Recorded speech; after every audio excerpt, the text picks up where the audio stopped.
Hello everyone, welcome to homely needs. మామిడికాయ సీజన్లో మామిడికాయ కూర కూడా అందరూ వండుకుంటారు. ఈ కూర చాలా టేస్టీగా ఉంటుంది. సో ఈ మామిడికాయ కూర కోసం మీడియం సైజు ఉన్నటువంటి పచ్చి మామిడికాయలు ఒక 2 తీసుకోండి. పైన ఉన్నటువంటి పొట్టు మొత్తం తీసి ఈ యొక్క మామిడికాయ టెంక చుట్టూ ఉన్నటువంటి ముక్కలు మొత్తం కూడా ఈ విధంగా కట్ చేసుకోండి.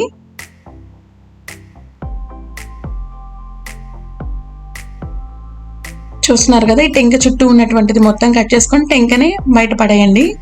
ఈ ముక్కలన్నింటినీ కూడా మీడియం సైజులో ఈ విధంగా కట్ చేసుకోండి. ఈ మామిడికాయ కూర కోసం 2 మీడియం సైజు ఉల్లిపాయలు, 4 పచ్చిమిర్చిని కూడా కట్ చేసి పక్కన పెట్టుకోండి.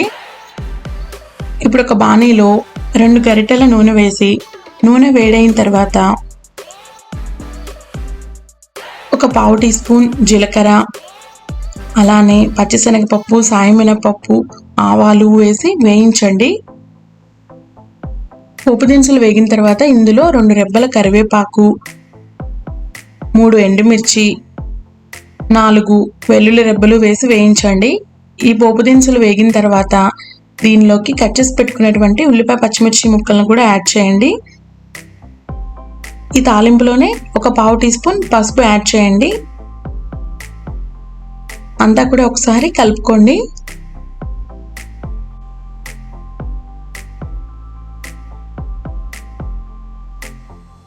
ఒక 2 నిమిషాల తర్వాత మరొకసారి కలుపుకోండి.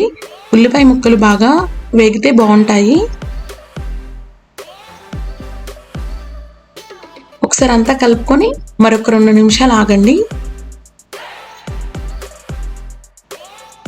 ఉల్లిపాయలు ఈ విధంగా వేగాలి.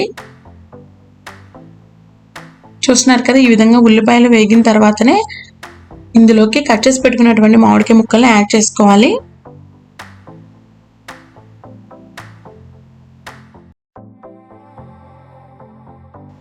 అంతా కూడా ఒకసారి కలుపుకోండి. ఉల్లిపాయ పచ్చిమిర్చి, మామిడికాయ ముక్కలు అన్నీ ఒకసారి కలుపుకున్న తర్వాత దీనిలోకి 1 టీ స్పూన్ సాల్ట్ వేయండి. దానివలన ముక్కలు త్వరగా మగ్గుతాయి. సాల్ట్ వేసిన తర్వాత ముక్కలన్నీ కూడా ఒకసారి కలుపుకోండి. తర్వాత దీనిపైన ఒక మూత ఉంచి 5 నిమిషాల పాటు ఉడకనివ్వండి. 5 నిమిషాల తర్వాత ఒకసారి మామిడికాయ ముక్కలన్నింటినీ కూడా కలుపుకోండి. స్టవ్ని మీడియం ఫ్లేమ్లోనే ఉంచండి. ప్రతి 5 నిమిషాలకు ఒకసారి కూరని ఈ విధంగా కలుపుకుంటూ ఉండండి. ఒక 15 నిమిషాల్లోనే కూర అవుతుంది. ఈ విధంగా ముక్కలు ఉడికాయా లేదా అని చేత్తో టచ్ చేస్తే తెలుస్తుంది.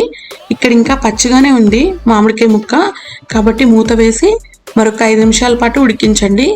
5 నిమిషాల తర్వాత మళ్ళీ ముక్కలన్నింటినీ ఒకసారి కలుపుకొని ముక్క ఉడికిందా లేదా అని చెక్ చేసుకోండి. చూస్తున్నారు కదా, ఇక్కడ గరిటెతో ఈ విధంగా కట్ చేస్తే కట్ అవుతుంది. ముక్క ఉడికినట్లే ఉంది. కానీ మరొకసారి చేత్తో కూడా చెక్ చేసుకోండి. చేత్తో చెక్ చేసినప్పుడు కొంచెం పచ్చిగానే అనిపిస్తుంది, అంటే 80% కుక్ అయింది. ఇంకొక 20% ముక్క అనేది ఉడకాలి. కాబట్టి మూత వేసి మరొక 5 నిమిషాల పాటు కూరని ఉడకనివ్వండి. 5 నిమిషాల తర్వాత కూర అంతా కూడా ఒకసారి కలుపుకోండి. ఇక్కడ కూర మంచిగానే ఉడికింది, మెత్తగానే. ఇందులో 2 టీ స్పూన్ల కారం యాడ్ చేయండి. అంతా కూడా ఒకసారి కలుపుకోండి. కారం వేసిన తర్వాత లో ఫ్లేమ్లోనే మరొక 2 నిమిషాల పాటు ఉంచండి. ముక్క చూసారు కదా, పర్ఫెక్ట్గా ఉడికింది. ఒకసారి టేస్ట్ చూడండి. సాల్ట్ సరిపోకపోతే సాల్ట్ యాడ్ చేసుకోండి. ఈ ఉడికిన కూరని సర్వింగ్ బౌల్లో తీసుకోండి. చాలా టేస్టీగా ఉన్న మామిడికాయ కూర తప్పకుండా అందరూ ట్రై చేయండి. ఈ వీడియో మీకు నచ్చినట్లయితే లైక్ చేయండి, షేర్ చేయండి. అలానే ఇంకా సబ్స్క్రైబ్ చేసుకోకపోతే సబ్స్క్రైబ్ చేసుకొని బెల్ ఐకాన్ మీద క్లిక్ చేయండి. Thank you.